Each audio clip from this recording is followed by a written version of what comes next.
Hey, welcome to EURUSD. We're going to do a review for Thursday, March 27th. I'm not going to go over where this bull flag is. It's been the bull flag that we've been consolidating inside of for the past few weeks. Right now we're above it. We started last night below it. A lot of people are probably anticipating a short.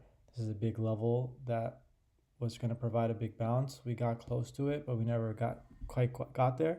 And then we went up for 100 points almost today. So let's kind of review the breakdown, see what happened.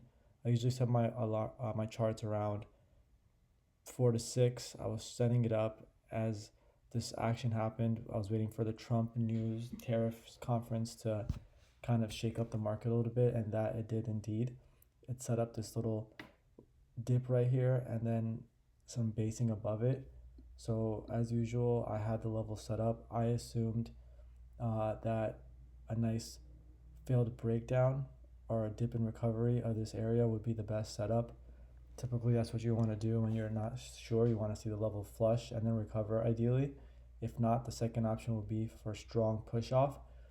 If you initially went long on this first push right here, let's say around a few points above the level, so like 2 points above the top of the zone, that the zone is 737, so say 739, you would have made it up to here for about 5 points. Not a great trade, to be honest, so your risk reward wasn't that awesome. So what you want to wait for is ideally a dip in recovery and then try to go long 2 points, 3 points above this low, which is 735, so about 738 or so, and that brings you up to about 6.5 points, a little better.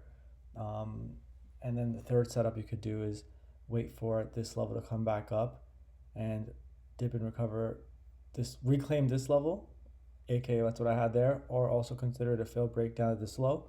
This low right here was from 744 up to 756, about 12 points.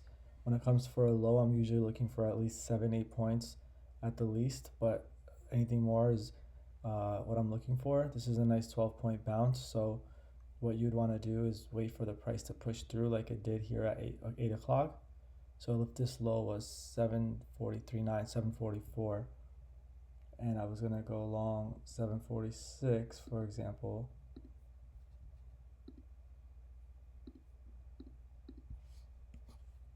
I wait for price to push through. This is a 15-minute chart, by the way. Dip, come back down, consolidate, I guess, around the trigger, so to speak, and then push again. And that's when you want to go long. You ideally don't want to rush into failed breakdowns, especially when the volatility is not that high. This candle right here at 8 o'clock was only about an 8-point candle. It's not high volatility. It's some sort of volatility. That's not very little, but I'm looking for 10, 12 points to consider high volatility, where I might even consider rushing without price pulling back. Usually price does go through the trigger that you have, it pushes down a little bit before pushing back up. That's exactly what happened here. So I'm going to review one more time. There was 3 different setups you could have done. You could have went with the direct test of this level and gone 2 points above it. I know I said 2 points above 737 earlier, but realistically, if you get the direct tag like this, or even a little flush below it, and you start pushing up, you can do 2-3 points above the low, assuming you have a good level to work with. So if it was 737-ish, then this would have been 7 points. That would have been a good trade. The second option was a failed breakdown of this low right here. This low going from 737 to 745-ish, so like 8 points. Again, 7-8 points minimum. I'm looking for a bounce before it goes below. And then recovers the original bounce.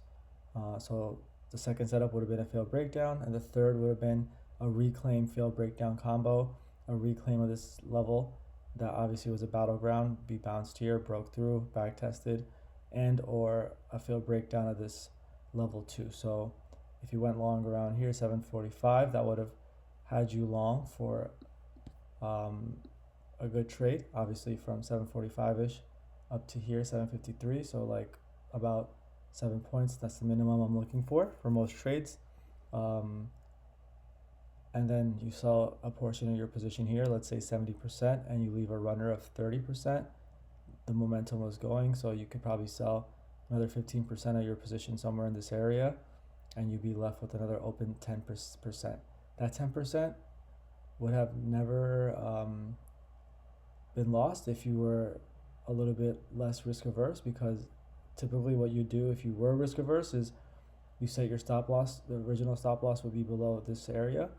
You bring your stop loss up to this low after it's set, so that if price goes below it again, you get stopped out and you could try to do a new entry.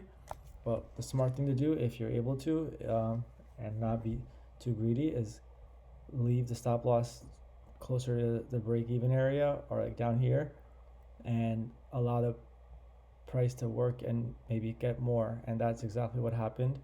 And we went for almost 100 points. So if you entered, the safest setup was probably the failed breakdown of this low and the reclaim combo of this level, where we pushed through, sold back down, and then started pushing up. So you go long somewhere in this area, so 745 all the way up to 821. So that's 55 plus 21, almost 76 points right there. So that would have been a great regular trade, and then your runner would have made you a decent amount as well, up going all the way up here.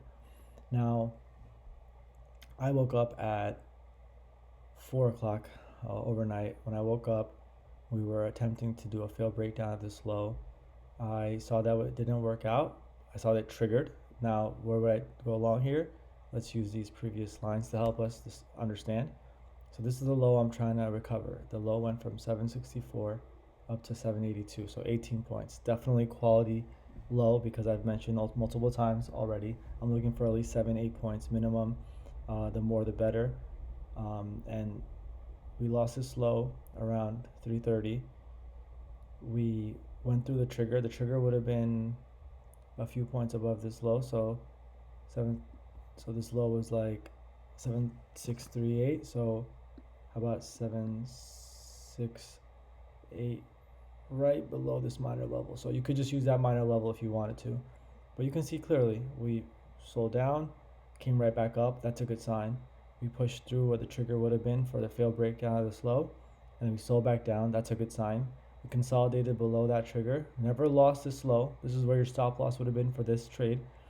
And then we pushed through with momentum, 14-point candle. That's what you call momentum. You probably didn't get a chance to come back down, but you should have been ready when you saw this price pushing up. You want to go long somewhere around 766, 767, even up to 769. And that would have resulted in a good trade right there. It pushed right through, came back, offered a second entry for those who missed it. I entered around somewhere around here when it started pushing up. I sold most of my position up here. I held on to my 30% of my position, waited for more, sold more when we got up here, and I had a 10% runner that I sold in this chop when we started selling. I think the third time when we started selling, I was thinking that might be it for this run. I should have kept it because it kept going and I would have still had a position. I don't have a position currently. I'm looking for one. I traded this failed breakdown, but I sold most of my position when we got up here because I didn't like the choppiness of this. I think we should probably sell down and maybe do a nice proper failed recovery, failed breakdown of this low, maybe just this level in general. And ideally would be a failed breakdown of this cluster of lows. You see 1, 2, 3, 4 lows in one. If we fail breakdown that one, it'll trap a lot of people that are trying to go short, and then it'll probably take off. But we'll see what happens. I'm gonna get to these levels now and get back to you guys as soon as possible. Have a great night.